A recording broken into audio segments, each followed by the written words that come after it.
Bismillahirrahmanirrahim. Asyhadu an la ilaha illallah wa asyhadu anna Muhammadar Rasulullah. Alhamdulillahirabbil alamin.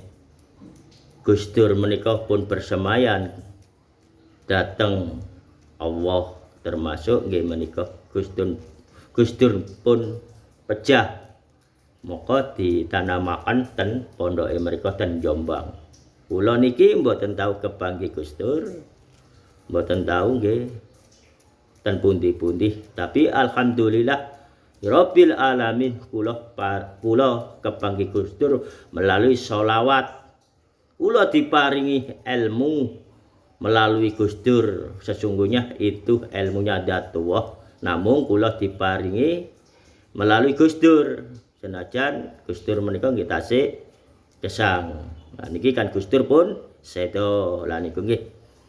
Napa artinipun dimian endi petik kalih ndokeh menika? Lah niki nggih. Niki ilmunipun Gustur, alhamdulillahirabbil alamin.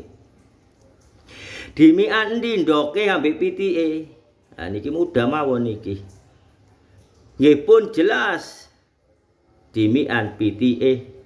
Lho napa buktine? Nggih menika. Lek pitik menika ngenal dateng ndoke. Nah niku nggih. Tapi endok mboten ngenal dateng pitike. Lah niku panjenengan artekaken kiyambek. Jenengan nggih pikir kiyambek. Pun jelas tapi niki. Pitik mengenal ndoke. Lek ndoke enggak kenal pitike. Nah niki. Niki enten arti mengandung ilmu lain yang berbentuk ayatipun Allah. Namun niki ingkang keguyonane Gustur.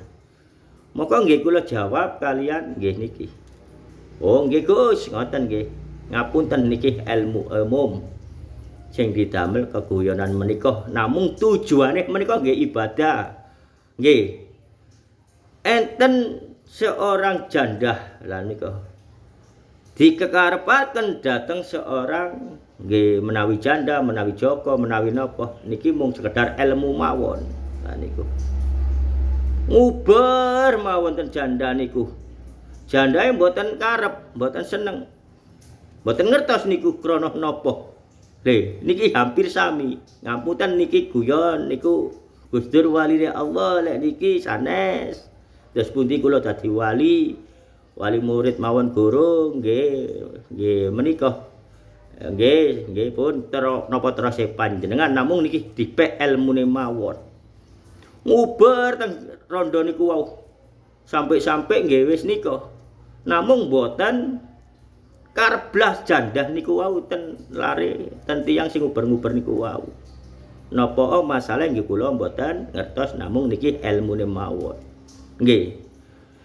Lalu lare niki dateng teng kula.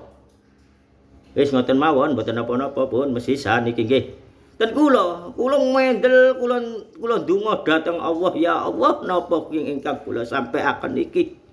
Kula mboten ngerti napa-napa wong kula sanes dukun, napa malih dukun lintrik, napa malih dukun mahabbah, napa malih dukun nika ya Allah napa ingkang kula sampaiaken iki.